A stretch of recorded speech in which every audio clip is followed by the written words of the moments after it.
VK news Uttar Pradesh Uttarakhand, सच का सारथी।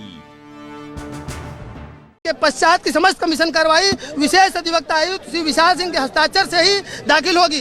प्रतिवादी संख्या 1 लगाए 3 की ओर से प्रस्तुत प्रार्थना पत्र 80 का प्रस्तुत किया गया है और वादनीगण की ओर से प्रार्थना पत्र 82 का प्रस्तुत किया गया है। इन पर आपत्ति जी पूरे आदेश में जी जो 2 अहम बातें हैं जी 3 अहम बातें उसको एक एक करके बताइए। देखिए, पहली और सबसे गंभीर बात है कि ऑनरेबल कोर्ट ने कहा कि जो कमीशन वकील कमिश्नर नियुक्त होते हैं उनका जिम्मेदारी बहुत होती है, उनका पद जो होता है वो लोक सेवक की बात होती है, तो उनको बहुत पारदर्शिता और ईमानदारी से कार्य करना चाहिए।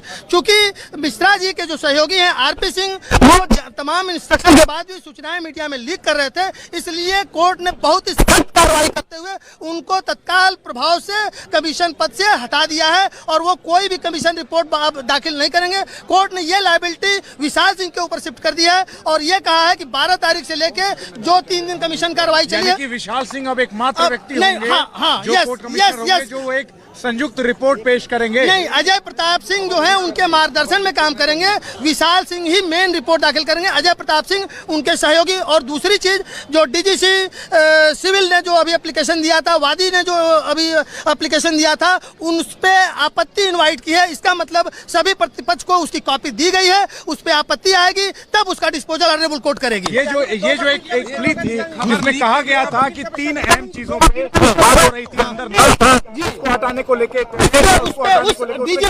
डीजीसी सिविल के उस एप्लीकेशन पे जो वादी मुकदमा है और जो प्रतिपक्षी है सबको कॉपी दी गई है और उस पर आपत्ति इनवाइट की है। मतलब इस बिंदु पे डीजीसी के एप्लीकेशन पे जिसको जो कहना है ऑनरेबल कोर्ट को वो और 82 का सुनवाई तो 18/5/22 को पेश हो। मतलब उस मुकदमे उन 2 एप्लीकेशन का डिस्पोजल 18/5/22 को होगा। अगली सुनवाई 18 तारीख होगी। यस, परसों अरे नहीं 18 मतलब कल की दीवार को तोड़ने को लेके भी एक पिटीशन थी, वो तीसरी पिटीशन थी, तो उस पे भी आपत्ति इनवाइट हुई, उसका भी डिस्पोजल कल होगा। ऑनरेबल कोर्ट ने बहुत ही एलिगेशन लगाया है कि जब कोई अधिवक्ता आयुक्त के रूप में नियुक्त किया जाता है तथा कमीशन का कार्य करता है तब उसकी स्थिति एक लोक सेवक की होती है, तथा उससे अपेक्षा की जाती है कि वह कमीशन कार्रवाई का संपादन पूरी निष्पक्षता व ईमानदारी से करेगा तथा कोई भी गैर जिम्मेदारा बयान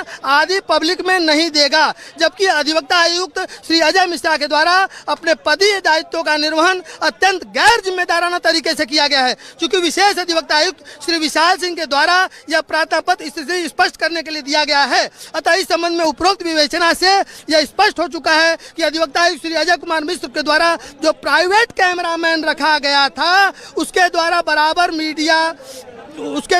मीडिया में सूचनाएं लीक की जा रही थी और जो न्यायिक मर्यादा के सर्वथा प्रतिकूल है। ये साफ ऑर्डर में लिखा है, एकदम साफ लिखा है। मैं इसको फिर से रिपीट कर दूं कि अतः इस संबंध में उपरोक्त विवेचना से यह स्पष्ट हो चुका है कि अधिवक्ता आयुक्त श्री अजय कुमार मिश्र के द्वारा जो प्राइवेट कैमरामैन रखा गया था उसके द्वारा बराबर मीडिया बाइट दी गई। किसकी तरफ से लगाए गए? ये विशाल सिंह के द्वारा लगाए गए थे आरोप, इन राइटिंग लगाए गए थे।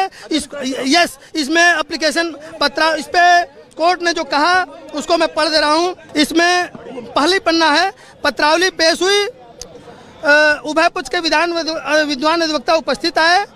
प्रार्थी श्री विशाल सिंह के द्वारा प्रार्थना पत्र 79 ग अंतर्गत धारा 151 सिविल प्रक्रिया संहिता प्रस्तुत कर कहा गया कि दिनांक 12/5/22 को उपरोक्त वाद में मैं बतौर विशेष कमिश्नर नियुक्त हुआ था और अन्य 2 लोग भी साथ में कमिश्नर नियुक्त हुए थे, परंतु वे कमीशन की कार्रवाई के दौरान रुचि नहीं ले रहे थे।